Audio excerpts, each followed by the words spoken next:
নমস্কার বন্ধুরা, আপনারা তো জানেন আমি শেষ ভিডিওতে দেখিয়েছিলাম শিলং থেকে আমরা দার্জিলিংয়ের পথে চলেছি। আর সেই চলার পথে বেশ ভয়ঙ্কর রাস্তাঘাট আপনারা তো দেখেছেন আর আরও দেখতেই পারছেন। আর পাহাড়ের রাস্তা এটা তো সবাই জানে যে বাঁকে বাঁকে এমনভাবে টার্নিংগুলো থাকে যে যখন তখন গাড়ি এসে যায় এবং ব্রেক মারার আগেই আপনি দেখবেন আপনি একটা গাড়ির সামনে চলে গেছেন।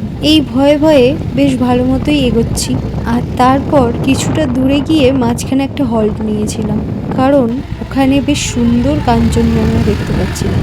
তার আগে আপনাকে এই পাইন ফরেস্ট আর কত সুন্দর ভিউগুলো না দেখিয়ে পারলাম না। দেখুন, এখানে পুরো মনে হয় যেন মায়াবী একটা পরিবেশ তৈরি হয়েছে। আপনি যতই গাড়িতে করে চলুন না কেন, বাইকের মজা কিন্তু একটা আলাদাই। পাহাড়ের রাস্তায় হাঁটুন বা বাইকে চড়ুন, একটা আলাদা অনুভূতি আসে, মনে হয় যেন আপনি পাহাড়ে হারিয়ে যাচ্ছেন। কিন্তু সেটাই যখন আপনি চার চাকায় ঘুরতে আসবেন, তখন সেই অনুভূতিটা কোথাও যেন হারিয়ে যায়, যেন মনে হয় সেই অনুভূতিটা পাওয়া হলো না। এরপর আমরা কাঞ্চনজঙ্ঘাকে খুব কাছ থেকে দেখলাম, পরিষ্কার সুন্দর দেখা যাচ্ছিল। ক্যামেরায় অতটা ধরা দেয়নি বটে, কিন্তু খালি চোখে কিন্তু বেশ সুন্দর লাগছিল।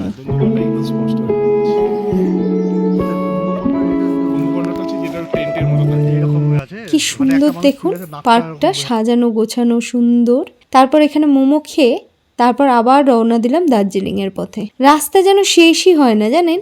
পাহাড়ে যখন আপনি বেরোবেন, এই পাহাড় থেকে ওই পাহাড়ে যেতে গেলে যেন মনে হয় এই তো পাশেরই পাহাড়ে যাব, কিন্তু রাস্তা যেন শেষই হয় না।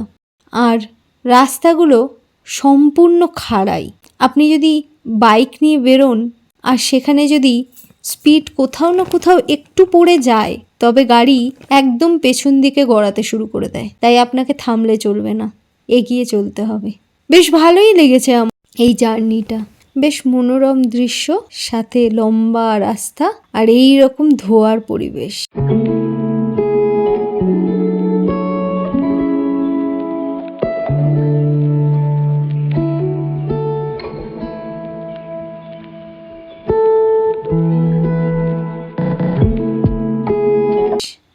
দেখুন, পুরো মনে হচ্ছে না ধোঁয়া উঠছে।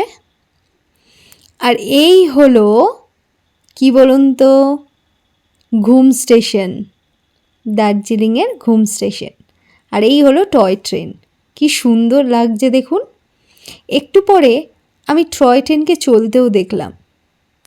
এইখানে দেখে আমার এত সুন্দর লাগলো, কারণ আগেও দেখেছি বটে, কিন্তু এতটা কাছ থেকে টয় ট্রেনকে দেখা এতটা ভাগ্য আমার হয়নি, এই প্রথম। এরপর ঢুকলাম আমরা দার্জিলিংয়ে। এই হলো দার্জিলিংয়ের ক্লক টাওয়ার। এদিকে এসে দার্জিলিংয়ে এসে তোমাদের কিরকম মনে হচ্ছে? প্রথমবার দারুণ লাগলো। প্রথমবার আমি আর মানুষ একসাথে ফাটাফাটি। দার্জিলিংয়ে তো অনেকবার আগে এসেছি, কিন্তু বাইকে প্রথমবার করেছেন, তাও আবার মানুষ সাথে ফাটাফাটি। তোমার কিরকম লাগছে? আমার হেভি হেভি প্রথমবার এক্সপিরিয়েন্স, প্রথমবার আমি পাহাড়ে বাইক চালানো, আর তা আবার প্রিয় বন্ধুর সাথে, এর থ্রিলই আলাদা। তার থেকে সবচেয়ে বটম লাইন হচ্ছে দো ভাই দোলো তো ভাই। আর আমার সাংঘাতিক লাগছে, সাংঘাতিক। নেক্সট পার্ট নেক্সট ভিডিওতে। বাই।